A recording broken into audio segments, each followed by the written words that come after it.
Welcome back, everybody. I'm Jay. He's Maddie. This is MMA Underground presented by Yankee and the Brit. And we have a special guest for you, Bellator fighter, Jessy Miele. Thank you so much for being a guest. Hey, thank you so much for having me. I'm really excited to be here. So, and if anybody doesn't know, I just seen that the Bellator rankings were let out, and we now have the 9th 145-pounder fighter in the world with us on the show. That's got to be exciting to see yourself in the top 10. Absolutely. I'm so excited to be in the top 10, but I got to get up there. I mean, 9 is cool, but I'm making my way up. I got to make my way up. So that's, and then if you make your way up to the big prize, it's actually a prize to get to fight Cyborg. Yeah. I mean, to be honest, I mean, Cyborg, I've been around, she's been, she was fighting Gina Carano when I first started. So I've been in the game now like 15, 16 years. And I'm in a magazine in like the IBJJF, like as a white belt. And she's in there with, her belt on, whatever she was fighting, Strike Force at that time. But I'm just so like amped to be here and be part of this division, or just be part of Bellator. Like Cyborg is just, we're the same age. She might've been in there a little longer, but I'm not afraid of her. I got to make my way up. So. Well, you're in a division. It doesn't matter if you're in Bellator, UFC, but in the UFC, you get the joy of fighting Amanda Nunes, and in Bellator, you get the joy of fighting Cyborg if you make it up to that top fight. And it's almost like, wow, these are two of the baddest women in the world. So that's got to be exciting to know that that's what you're working for, and that you might be able to get to square off with her one day. Yeah, for me, it's more like, I mean, not trying to take anything away from Amanda Nunes is amazing as well, but just, I want to fight the best. And when I first started, she was up there already, and she's still up there. And I'm like, I really want to fight Cyborg one day, but I have to still make my way up. I'm only 9, so I got to get up there. So I got a couple more people to pass before I can get there. So we'll see. I like this staying humble, stay humble. I mean, think about Cyborg though. Cyborg, she's such a badass, but she's very humble when you talk to her as well. So it's we're in it, and when we're in the cage, it's a whole different game. We can be nice people outside the cage. We don't have to be like, oh, I'm gonna kill each other outside the cage, but we are gonna kill each other inside the cage. So. No, and you're my type of fighter. After I told you I watched your last fight in Bellator, and then I reached out to you on Facebook, and I went back and I was watching another fight. Man, the way you slam some people, like you'll give them shots, take a couple, and the way you put people on their back, I was like, this is an exciting way to fight. Yeah, I mean, it's a little weird. Not taking anything away from Janae. So it was great to fight Janae, but I didn't bring my best game for my last fight with Janae. I walked away with a lot to kind of linger on and go back to the drawing table with. But I definitely, with COVID, I gotta say, I have never drilled more in my life because of COVID. I know that was sparring's great, but I feel like I've just learned so much because the past year and a half, it's been drilling at home. Drilling, it's personal responsibility, focusing on getting your own drilling in at home. And when you're drilling with your mask on, that's all we could do. So I have I feel like a whole nother fighter. I'm so excited to I can't wait to get back in the cage.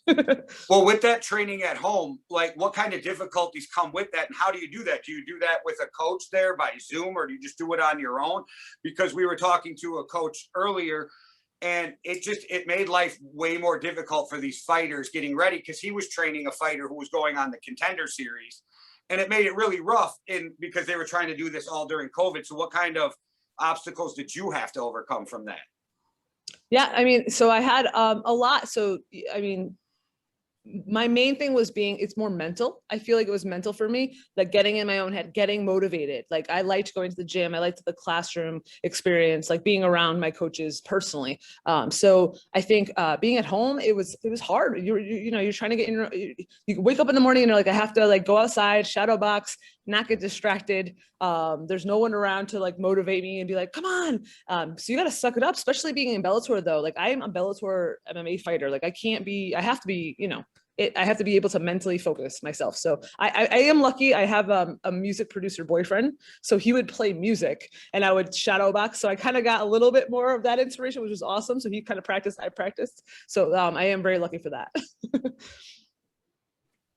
And then with Scott Coker, Dana White, these guys who were not going to let COVID slow them down, that kind of thing, that had to be really exciting too, though, because there was a time in like MMA doesn't always get the respect or the notoriety it should.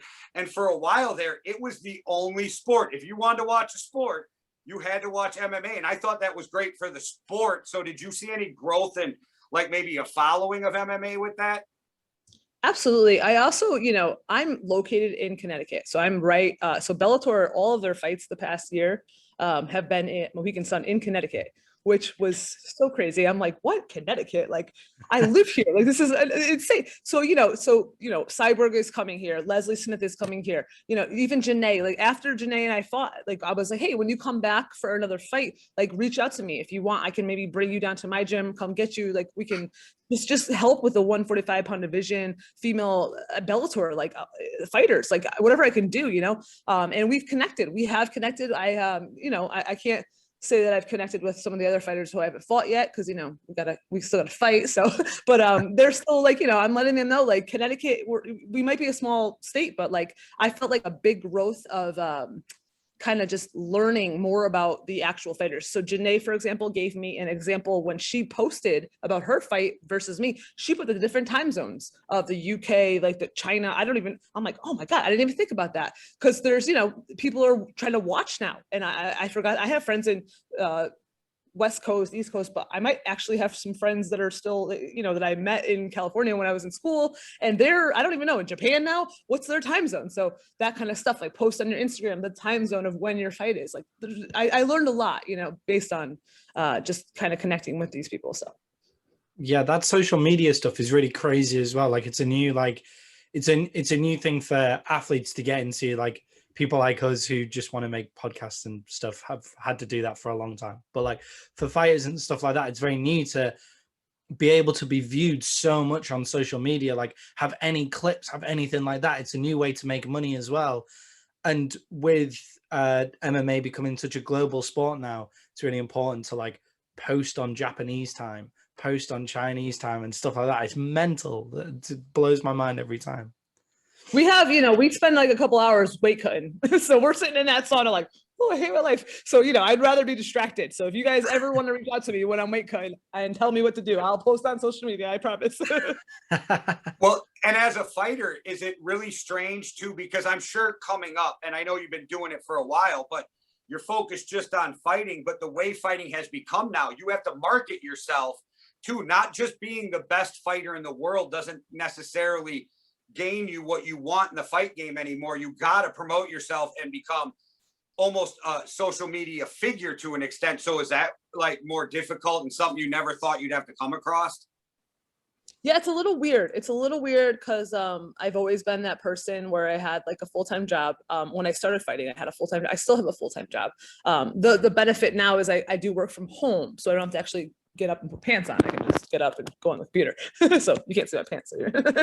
But either way, so I do like that I have some extra time for that. And I can, at lunchtime, maybe go and do my workouts while I'm working from home, which I, I'm very happy for having that benefit. But the social media part is still important. I still got to be part of it. And I hate it sometimes because I'm like, I don't really have time for it because I do have the full-time job on top of this. I'd rather, instead of going on social media for that hour, go in shadow box and go and hit the bag or go, do some drilling. So it's very difficult for me to understand how to like balance my time between social media, my job, and my training.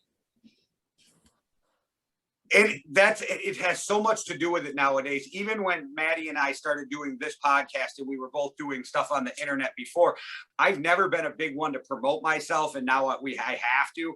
So I see it with athletes, the more we do interviews and stuff too. It's just something that you guys might get up in front of millions of people and fight on TV or wherever, but this putting yourself on social media is still something completely different.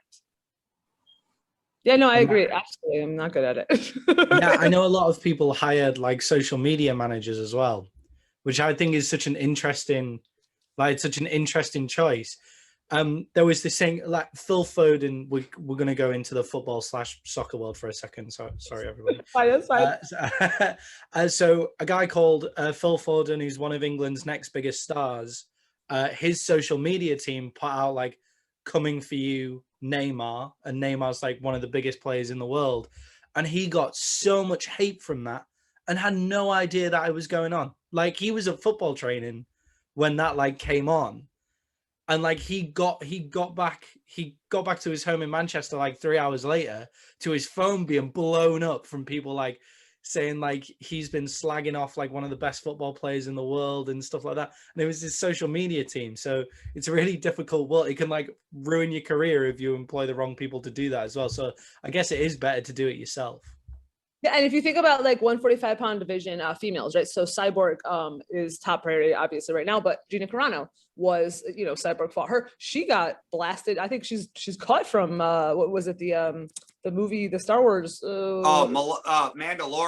Mandalorian, because of her social media posts on Twitter. I'm like, oh my God. So part of me is like, maybe it's good that people don't pay attention to me that much, because I don't want to, I spell things wrong. Like I mess, like, I'm like, oh God, like I don't want to get like eaten alive on social media, but you know, I have to also consider that I want to, you know, help other like small females that are, or small female, younger girls trying to like, you know, become martial artists. You know, I want to inspire people. So I have to like spell stuff a little bit better on my social media, apparently. So what would be, oh, sorry. No, you're good. What would be one advice or some advice you might give to younger girls and women coming up and wanting to try MMA? Because more and more women are doing it, and there's big names out there, but it's still a mainly male populated sport. On the most famous fighters, except for a handful, are men still. So what would your advice be to some girl who's thinking about coming, you know, 12-year-old and trying some Brazilian jiu-jitsu or having a dream of fighting in a cage? Yeah, you know, my advice right now would be like, think of it like as homework. When you go to, well, when now it's weird because of COVID, but when you went to school and they gave you homework and you take it back home, you would have to like take a couple hours or maybe a half hour, maybe 30 minutes. Your parents would be like, make sure you work on your homework, right? So you go, you open your notebook or whatever, and you do your homework. It's the same thing with martial arts. So we go to classes now. As an adult, I went to classes, I learned, and I'm like, cool, all right, whatever. I go home. Like, I really think that what everybody should do is go home and actually practice it. Like, actually take a half hour, just like you did when you were, you know, 12 years old in high school or middle school at that point, and do the homework, you know, because that's going to make you different from everybody else, because you're just putting in that extra effort, you know.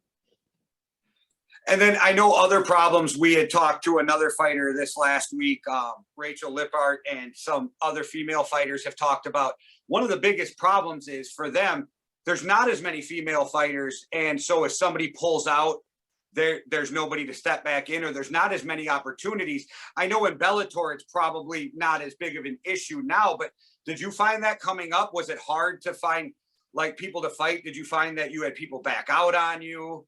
My God, always. Are you kidding? All the time. It was like every time I kind of just like, I don't even know what to tell you, because 145-pound female, like it was either, can you go lower, can you go higher? The good thing was I did get some opportunities. I got my third fight, I got asked to go to California and San Diego, and I live in Connecticut. So I'm like, I am there. I don't even care. I just want to fly to California. This is awesome. And then I beat her Lizette Neary, and then they wanted a rematch. And I'm like, well, I already beat her, but I'm like, but I get to go to California again, so who cares? So, you know, stuff like that. Whereas like if I'm a Bellator fighter and I already beat you, I'm not fighting you again, like, you know what I mean? Like, or I'm not rematching you, I just beat you, stuff like that. So I went to Canada. I went to Saskatchewan, Regina. It's actually called Regina. I thought it was Regina, but it's Regina. So I got some really good opportunities, but it was more along the lines of, I also kind of was like, I'm gonna just do this. I'm fighting Charmaine Tweet, who she fought Cyborg after my fight with her, but it was her hometown. Like, so I have to also approach those types of fights. Like, if I'm going to your hometown, I better beat you. Because if it's going to decision, it's going to be really hard. Not trying to say that the judges are bad people or not good judges, but I would rather not put it in their hands because I'm in your hometown. So that was kind of one of the things that I did do. I was like, I'm going to these people's hometowns, but I got to really, I got to represent. So that was, it was always hard. It was always hard. I fights, oh man, everybody dropped out. It always happened, but. You can't say it, I will. Sometimes the refs in MMA are awful because they are also put there by an athletic commission who is based around boxing. So I'll say it, you don't have to. I'm with Joe Rogan. They need to change how they score MMA. But it's also hard with the hometown judges, and I don't blame them. If there's a crowd, that crowd is going to influence the judges, and everything that hometown fighter does is going to just erupt more than somebody who comes in. So you're right. Your back's up against the wall the second you walk in there, because it's just human nature to let that crowd feed your judgment. So that would be my question, I guess, is I want the podcast or the written, like, how do judges actually judge? Like, how does it work? I still don't really know. I actually have friends who do judge. I still, to this day, I'm like, so how does it work? So that'd be really kind of cool one day to actually really understand, like with like IBJJF rules, when you do jujitsu, right? They have like a whole pamphlet. So what's the MMA rules, and is it the same everywhere? I don't really know. I don't know. So sometimes, as a big MMA fan, I find that refs give more credence to, like, say, the person who's throwing punches, even if they're not landing solid ones, than the person who's on the ground actually working a submission or actually working, to sweep and get over. And I think that some judges don't take that into account enough, because I think they need to have like ex-MMA fighters or people who were part of MMA be doing the judging instead of the same judges who are judging boxing. Yeah, no, that makes sense. I mean, like I said, though, that's just me. It'd be kind of still nice to have like 3 or 4 of them like on a podcast one day, and I'll be like, oh, that's why they do that. That'd be awesome. Right. If there's any referees out there watching this, then we'll be happy to have you on to address what's going on. That'd be great. Yeah, come Jay, write it down. Let's get a ref. Write it down. The other thing, actually, based on your first question though, was what I guess my coach made me teach classes, and I was like, I don't want to teach. So I'm like, but you know what? When you teach classes, people will ask you questions like, why would you do that? How do you do that? And I'm like, oh, I never really thought of that. And I would go back to him. So I think for any new upcoming girls or anybody trying martial arts in general, when you get to a point where you think that you are, even if you're just going to help, you're a blue belt maybe, or in jiu-jitsu, you're going to help a white belt, you should teach. It really does help you become a better student as well. So. And then what got you into MMA? Like, what makes you one day just go, hey, I'm going to go punch people in the face and get punched in the face and see what happens?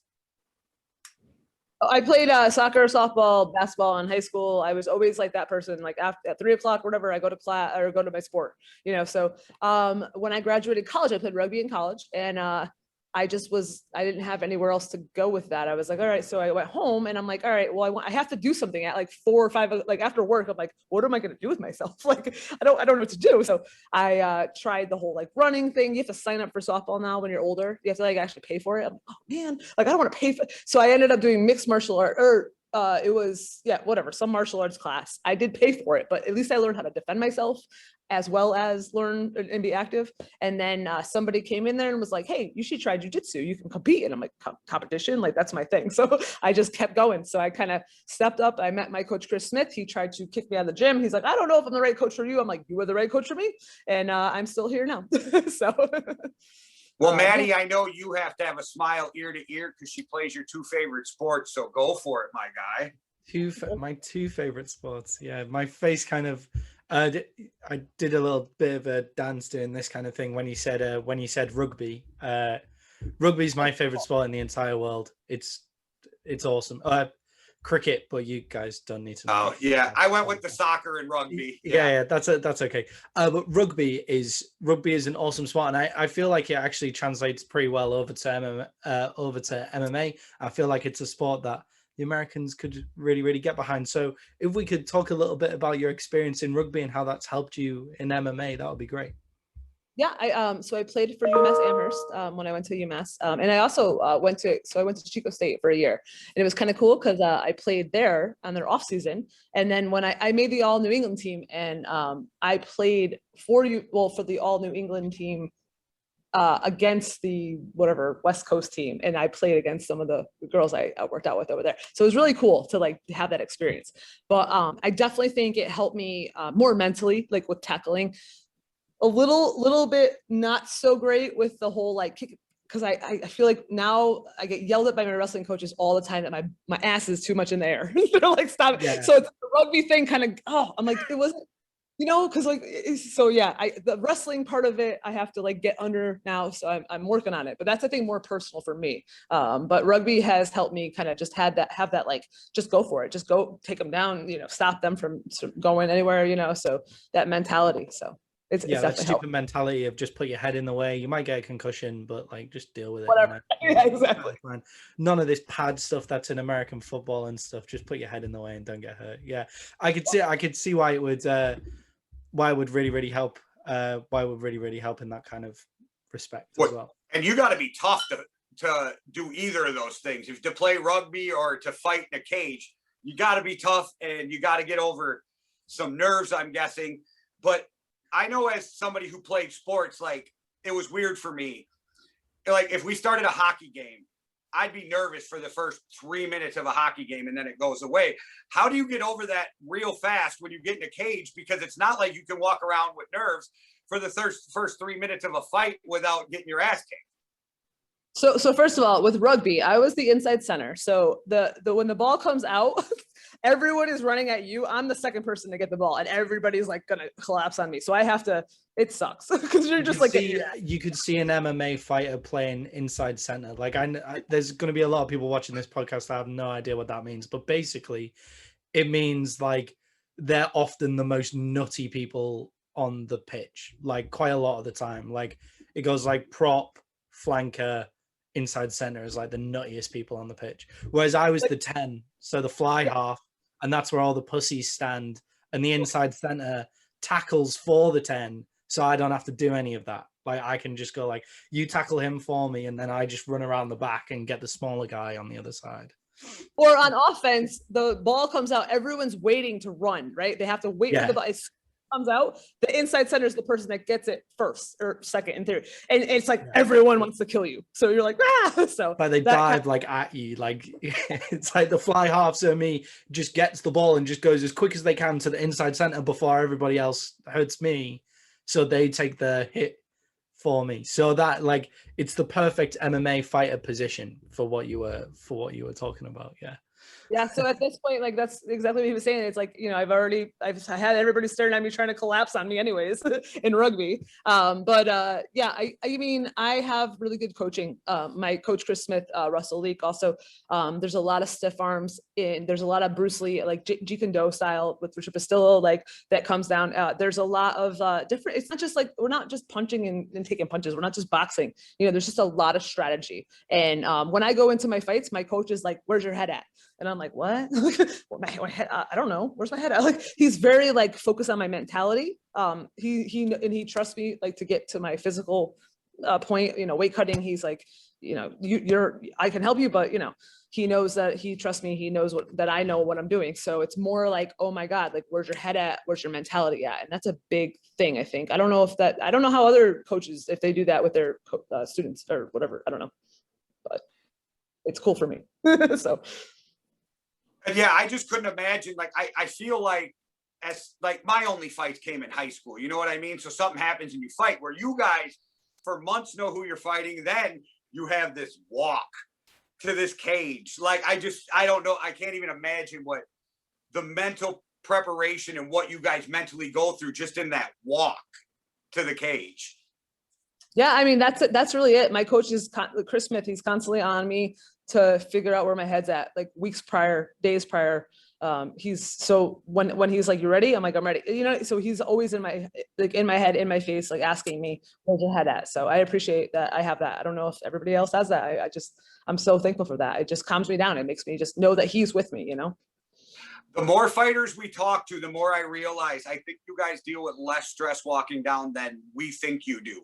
Because you guys all say, I'm prepared. I'm prepared. And that's probably, when you're an MMA fighter, that's all you can ask for, because you know as well as anybody, one shot can end a fight, right? So like, all you can do is be prepared to do your best in that cage. Absolutely. Yeah. I feel like every fight, there's always something. I've like gotten kicked in the leg like the day before. I'm like, oh my God. Like, I'm like, oh, or like, you know, or I don't know, the somebody's family, something happens that not my grandmother, I was saying someone's father dies. I'm like, oh God, like there's always something. There's always going to be something. I mean, we've read articles, right? That there's like, I think GSP at one point had like a fever and he's like, throw in the towel. I like, so they're like, no, you're sucking up. Like, you just gotta just go, just do your thing. Shit's going to happen. It is what it is, you know, whatever. That's the fighter mentality though, because not everybody has that. And that's what a big thing that separates you guys from the rest of us is that not only will you guys push yourselves past working out farther than most people will do, it's the fact that most fighters we have met, and I think Maddie will agree, you're just the type of people who no matter what life throws at you, you're just going to hit it head on anyway. Yeah, I mean, in the beginning also, it wasn't like there was no money involved. So I was already in this kind of this. I remember a fighter dropping out and I like ate a cookie, and then like coach called me and was like, another fighter filled it out, like spit the cookie out. I'm like, oh my God. You know, so like just like so devastated that she dropped. I'm like, like throw it up or something. I can't gain weight. It was like one cookie. But as an amateur, you know, it was just you wanted it. If you want it, then you'll do whatever you gotta do to get it, you know. Well, not that I've done it, but I've seen some people do it. And that weight cut for wrestling when I was in high school was brutal on some people. And just some of the stuff you see of fighters cutting weight, that's got to be the absolute worst part about fighting is the weight cut. Yeah. So the other thing with that, so being part of Bellator, it was, I'm really still thankful that I'm in Connecticut, but the first Julia Budd fight, I had never been required to quarantine for an entire week in a hotel room without a bath, without access to a hot tub, access to my normal weight cutting procedures. I actually brought a giant Tupperware and was hoping I could make it into a bath, but it was a little weird in the shower. So I tried, but yeah, I missed it by 1 pound. And I know, and I'm really disappointed in myself with that, but I had a plan, and it was just, sometimes plans just, it is what it is, you know. I didn't plan to be stuck in a hotel for an entire week, not being able to leave. So you just gotta, I just feel like anybody else that's, you know, fighting, just go with the flow. Try, just do your best. You can plan as best as you can and just go with it. I had that fight was like the best fight of my life, I think, though. I did lose, but I felt amazing. So 1 pound I missed. I lost the fight, but it was the best fight of my life. Is that weird? It's kind of weird, right? Usually, like, I won the fight, and that's the best fight of your life, right? Well, and then I've seen you do an interview, and I've seen a lot of people now with COVID doing interviews, and it's just got to be really weird to be doing interviews now because you're no longer standing next to the person. You're wearing a mask. The whole world's changed. And as you were saying, you had to stay in a room. How weird is the whole COVID thing? No fans, like you're not next to the person interviewing. You got to wear a mask everywhere you go. Yeah, so definitely, like I said before, with the whole weight cutting, weird, just stuck in a room trying to prepare for that. I had no idea what to prepare for. And I also, you know, you're also bringing in your coaches. So they're coming up to, they have to quarantine too. So my coaches, you know, they get paid for the fight. I pay them, you know, but like they're stuck in a hotel, like they can't teach, they can't do any of their job. Like, so for like a couple, like, it's like, oh shit, like I didn't consider that either. And I love them to death, but I can't afford to pay them like every single day. Bellator does help, but it's like, it's just something new, you know, just a lot of new stuff. I don't know what's going to happen with all this, what is it? Vaccination stuff. I don't know if that's going to change. I don't want to get into that, but if, you know, if Bellator requires me to get a vaccination just so I can fight, and if it gives me a third eye and it tells me I can't get kids, I might just do it. Like, I'm just saying, whatever, you know, I might just go with the flow because this is what I want to do. So I'm not really sure what the next steps are with all that, but it's a little crazy these days. Yeah, it's weird. I don't know if they'll be able to like force fighters to get vaccinated, but like if you look at the NFL right now, players don't have to get vaccinated, but every coach does, or you can't go near the players, right? So like they can force their employees, but since you guys are kind of self-employed, I think it makes it a little different. But I do know because of the vaccine, I don't know, I can't speak for Bellator, but pretty much everything else is going to be full go for stadiums and fights. So there's got to be something in you that wants those fans back, right? Because it makes it so much more electric when you fight. Yeah, and the fact that Bellator is in Connecticut, like all of the next couple of fights are in Connecticut, I have so many people just itching. They're like, I'll just go to the casino, and even if I can't come in, I just want to go, and I'll see you after because I just want to move. Like I want to get out of my house. So I'm not trying to say I can sell tickets, but I'm pretty sure I can sell a lot of tickets if people want to come see me fight. So we'll see how it goes. I just really hope they can open the doors at some point. I'm not really sure exactly the plans. I don't know how it's going over there in Manchester. Anything with you guys open? Nothing. Nope. Okay, never mind. We're technically we've opened now.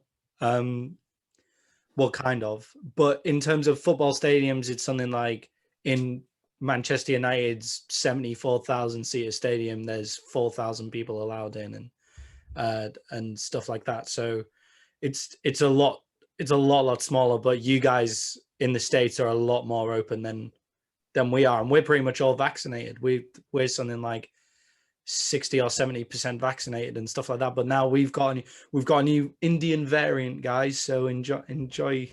So we'll be closed down again soon. Don't you worry. Okay. Well, yeah, I am in Connecticut. So even if I don't get my next fight coming up, I'm hoping within the next month or two. But if it doesn't happen and you guys interview someone else, tell them to reach out to me if they can sell tickets. I can help sell tickets. I'll come out and visit. Like I'm just excited. Just a lot of people are just really excited to get out of the house. There's not much to do in Connecticut. I don't know if you guys have ever been here, but it's like pretty much Mohegan Sun, or there's a couple beaches. There's no waves though, so it's kind of like man. Yeah, it's weird to me because I live in Wisconsin. So 6 weeks after the lockdown, we were like, go do whatever you want. Now, I avoided big crowds and things because I didn't know what was going on. But I do know that most people in Wisconsin, and I've been back to doing more stuff than most people now too.